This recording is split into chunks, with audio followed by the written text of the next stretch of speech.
thinking about personal sustainability and boundaries, I also think a lot about the different reactionary behaviors that we're expected to have,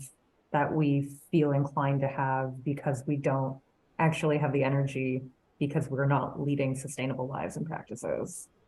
We live in such a time of so much information, and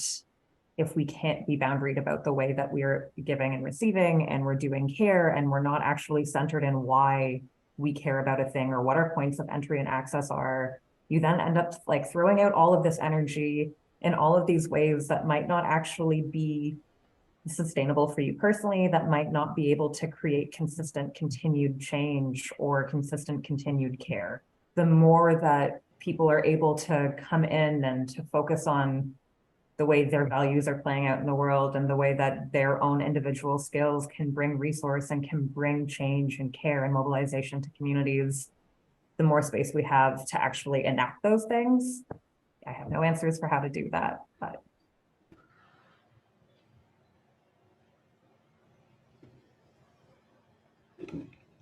Universal basic income.